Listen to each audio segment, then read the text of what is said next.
Hello, welcome back to the channel and another video from the other Retro Guys Movie Zone. And this is going to be a response video to a video that Darren over at Real Talk Yorkshire put out a few weeks ago. I'll leave a link in the comments to Darren's channel.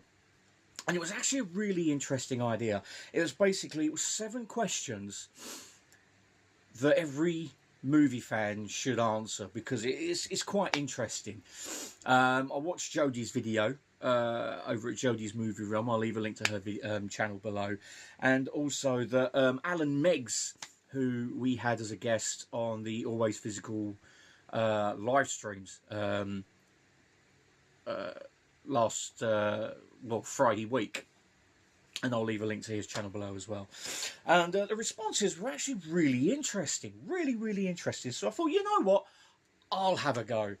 And it's actually been a lot of fun trying to think up the responses to these questions. And I thought, well, yeah, I'll just give it as good a go as I possibly can. And so without further ado, we're going to start off with the first question. So the answer to this question is, it's not Star Wars, although that was pretty much the very first movie I ever saw when I was about 3 years old, and it was on Betamax. But it wasn't until a few years later that I actually watched this film, and this was the first Star Trek film I ever saw on VHS. It was recorded off of Channel 4, I do believe. And yeah, I remember it well. It was on a BASF tape, and it had like the yellow sleeve and like yellow cardboard sleeve and that. And yeah, as soon as I see this, it really made me fall in love with movies. I mean, especially films like The Goonies, Gremlins, and then later on films like Friday the 13th, like that series, and Aliens. All the really good stuff. And so it's basically Star Trek II, The Wrath of Khan. This, in my eyes, while Star Trek the Motion Picture is my favourite Star Trek film, this comes exceptionally close. I mean, it's that much in it. Really is. I'll probably say 0.00001 of a point. That's how close it is, because this is it's a masterpiece. It really is a masterpiece. But why have I got Star Trek the Motion Picture first and this one second? As I say, 0.00001 of a percent. That's how close. This really did make me fall in love with movies. The subject matter, basically a villain from the part, like Kirk's past, comes back to exact revenge. And yeah, the themes of life and death, of growing old, they still resonate. They really do. I mean, I must admit, in the last few weeks, I've become scared of growing old. I really have. But the thing is, when you watch this, it kind of waylays those fears that, you know, it is inevitable. But the thing is, if you love doing certain things, it does make you feel young. Watching movies makes me feel young. Playing retro games makes me feel young. It brings back those memories. And so this, with those themes, you know, it's one of those things that sticks with you. You know, and it's what Star Trek is. Yeah, it makes you feel things, you know, and with that, it's that made me fall in love with movies. That it can have such profound impact, especially a film like this. That it stays with you, really does stay with you. And then when I went back to watch Star Wars, every time I go back to it, it makes me feel like a kid again. Like when I was 3 years old watching it on a recorded Betamax, you know. And as Kirk says, you know, at the end of the film, where he says, it's a far, far better thing I do than I've ever done before. A far better resting place I'll go to than I've ever known. And then he says it's something Spock tried to tell him on his birthday. And he says, how do you feel? Like McCoy says, you okay, Jim? How do you feel? And he says, I feel young. I feel young. And when you watch movies from your childhood, they do make you feel young. And it makes you feel that maybe growing old isn't so bad after all. This has that effect. It really does. And so whenever I watch this, it really does remind me why I fell in love with movies. You know, not only the action ones, but the ones with a deep meaning to them. Star Trek The Motion Picture is another one. A deep meaning to it. You know, what's our purpose? Where are we going? You know, will we ever seek what we're looking for? And this is the exact same. So, yeah, the first film I saw that made me fall in love with movies is Star Trek: Wrath of Khan.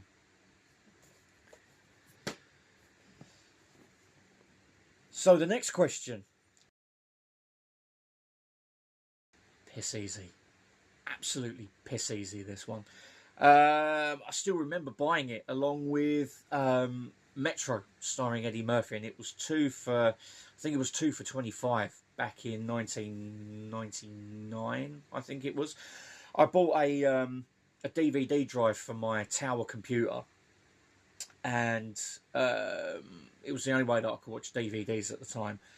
And I was like, I've got to get this film as like a test film along with Metro, which sadly I don't have anymore. So, the oldest film in my collection, or the oldest DVD, The Thing. John Carpenter's masterpiece. For me, his magnum opus, his best film. After watching the VHS for so long, as soon as I bought this and I started to watch this, I was like, wow, fucking hell.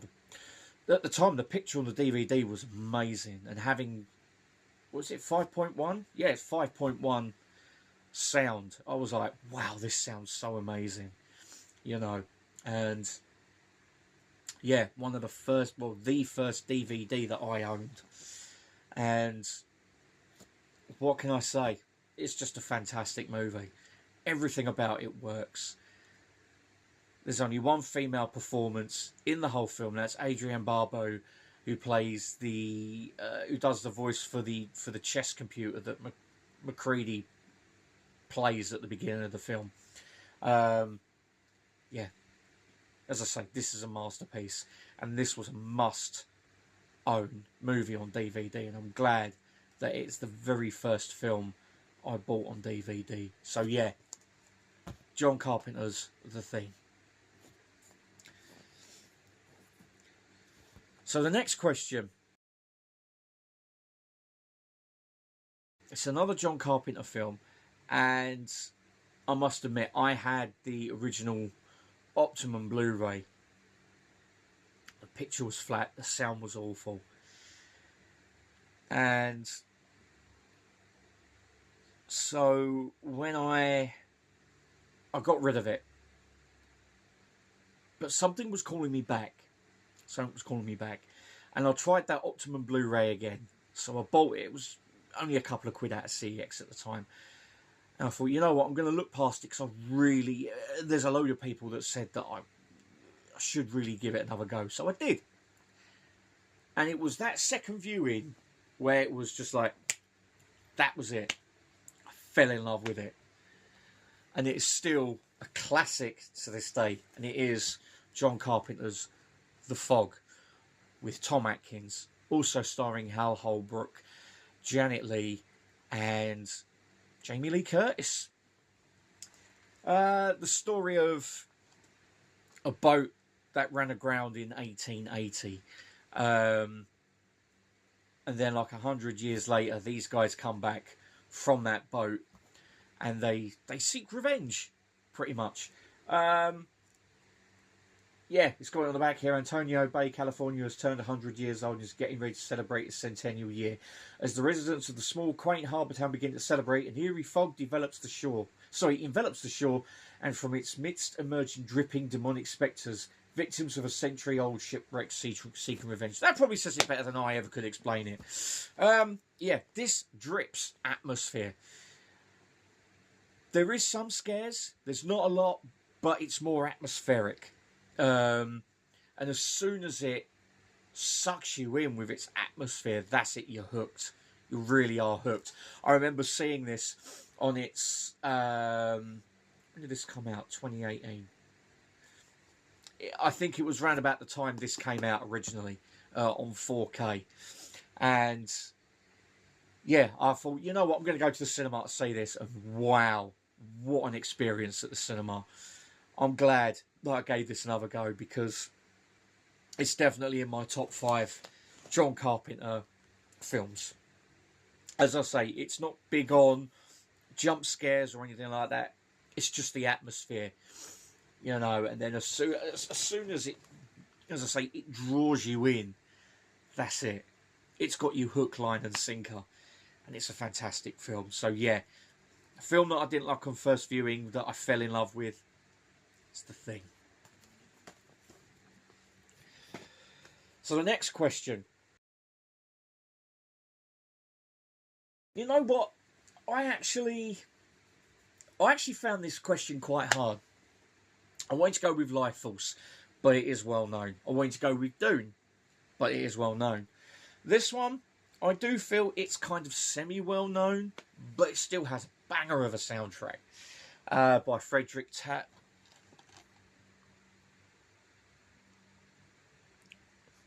Taughan. I can never pronounce his last name. And it is the Stuart Gordon-helmed Robot Jocks from Charles Band's Empire Pictures. This is a cracking film in its own right. I've always loved films with big, stompy robots, you know, smashing everything and sundry. There's just something about the stop-motion effects in this from Dave Allen Productions. I think that it just looks amazing. All the stop motion effects. I mean, yeah, I know Pacific Rim had big stompy robots, but the thing is, because they were CG, and I must admit the CG is very well done. For some reason, I prefer these effects, you know.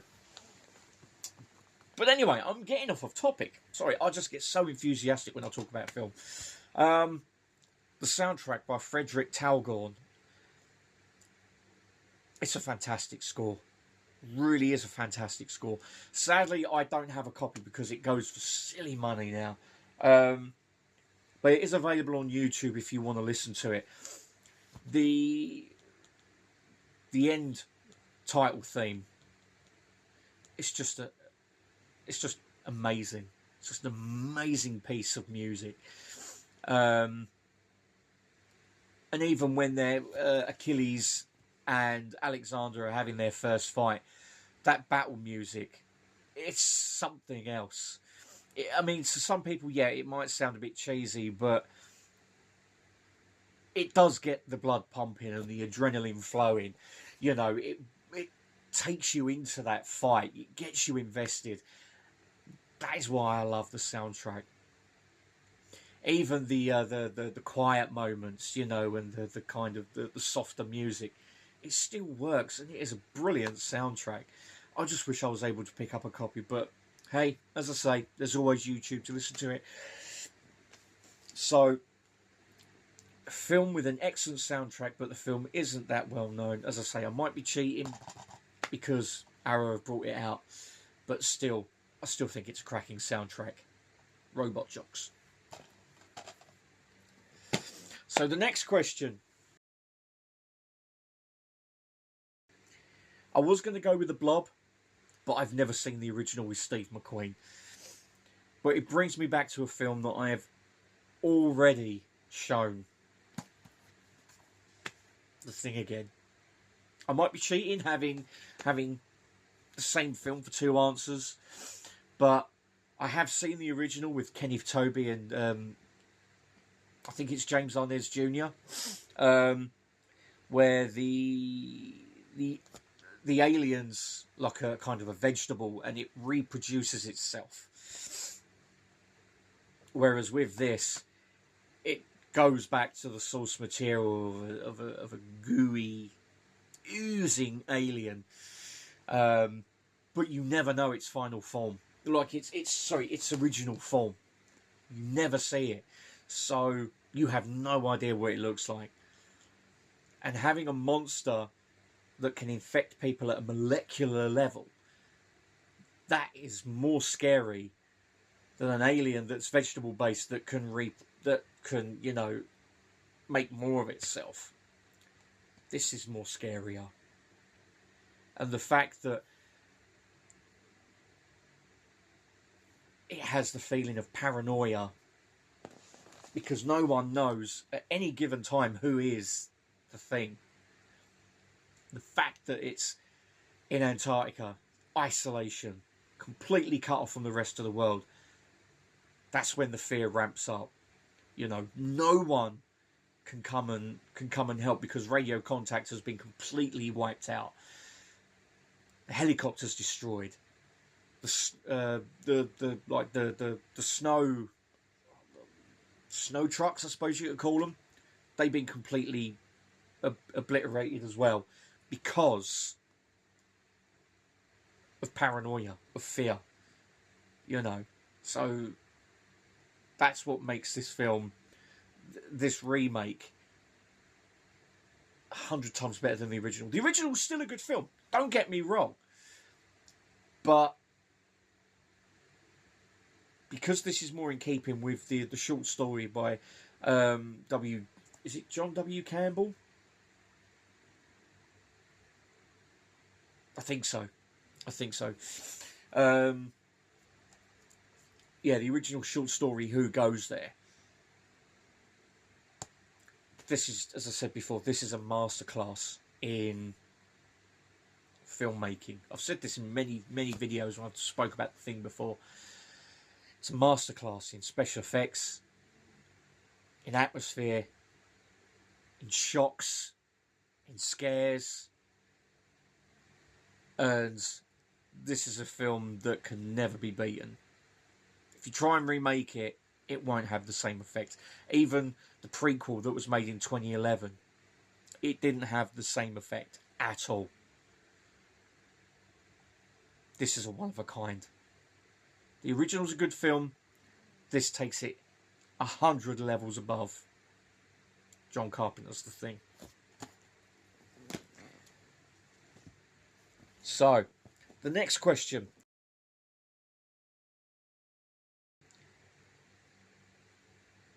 This one basically taps into my fear of spiders. The really tiny ones, and even the little jumping spiders. The ones that hold up two of their back legs and they go, "Eee!" I don't mind them ones. It's when they get bigger, more hairier, they creep me out. I hate having the phobia. I really, really do. But when I watched this film, for hours afterwards, I was shaking. Even my wife, Jen, we watched it on Laserdisc. The blood literally, the colour drained from my face. I was that scared. And afterwards, I was checking my shoes. I was checking the toilet. I was checking everything. It fucked me up so much. And the film is Arachnophobia. It's a film I will not have in my collection at all. Because I can't watch it. I really, really can't watch it. But yeah, don't get me wrong, the performances in it from John Goodman and Jeff Daniels and the rest of the cast are second to none, and the animatronics, the special effects are fantastic in it. But it's not a film that I can watch ever again.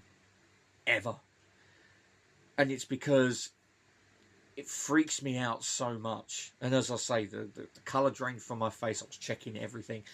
I can't watch it again because it scared the living shit out of me. I don't scare easily. I sometimes get a little bit nauseated. But that's literally the limit. I mean, I watched the first Terrifier not that long ago, and I loved it. And even though it was as gory as fuck, you know, I haven't even watched 2 or 3 yet, but that, arachnophobia, no. Once is enough for me. It just scared the shit out of me. And I will never, ever watch it again. But here's the funny thing. I actually went to the cinema to watch Eight-Legged Freaks. I suppose it's because they were all computer generated and it was more... Some of the spiders' actions were more silly. It's like there was one where a police car was going past and a spider was on the back hanging on. It was going, oh, oh, oh, oh, oh. So it was more daft, you know. But even then, I watched it once and that was it. I couldn't watch it again. But as I say, it didn't scare me. But I've just got no desire to watch it again. Arachnophobia, because I hate spiders so much, I will never ever watch it again.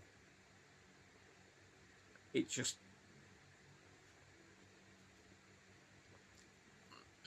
No. So yeah, the film that scares me, arachnophobia. And that's the reason why. So, on to the last question.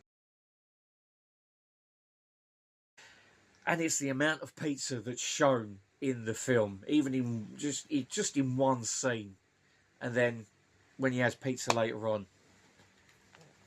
The original Home Alone. That scene, just before, like the night before they're going to leave to fly to Paris.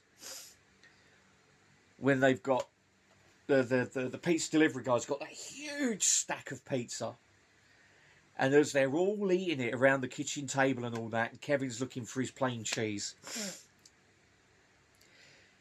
it always makes me crave pizza. I don't know what, I mean, I'm easily swayed with food. I can't help it. Every time I see something to do with Taco Bell, I want Taco Bell. Popeyes, I want Popeyes. With McDonald's, I want McDonald's, but with those, it goes after a while. With Home Alone, that wanting for pizza stays with me. And I'm like, I've got to have pizza. So I'll go out, I'll get a frozen pizza, and I'll shove it in the oven, and I'll happily munch away. I really, really will munch away. And even going back to the last question, I know there's a spider in this, but you don't see it a lot. And it's also the scare. Well, not the scare, but it's just the sound of Marv screaming at the top of his lungs when it's on his face. Even though that would freak me the hell out and scare the shit out of me. Just that scene, because it's played for high comedic effect, I don't mind it. I really don't mind it, because it's only one. But yeah, this is the film that will always make me hungry for pizza. And I'll have to have a pizza. I can't help it. Plus, it always helps that both of these films are fucking brilliant. But yeah, Home Alone is the film that always makes me hungry. And all I can say is, thank you for that, John Hughes. You absolute bastard. So yeah, that was 7 questions that every movie fan should answer. Yeah, I want to thank Darren over at Real Talk Yorkshire for putting all the questions together. It was a blast coming up with those. I was actually thinking about it for a good week, 2 weeks. So yeah, they're my answers. They're the ones I'm sticking with. So yeah, I don't really know who to tag. So if you want to go ahead and put your own 7 down, go right ahead. It's a lot of fun to do. It really is. It's great seeing other people's answers. So anyway, that's the end of this video. I hope you had a good Easter. I hope you're enjoying Easter Monday. And if you're working the rest of the week, be safe working. And I'll see you all in the next video, whether that is on here or on the gaming zone. So until then, it's goodbye from me. Goodbye.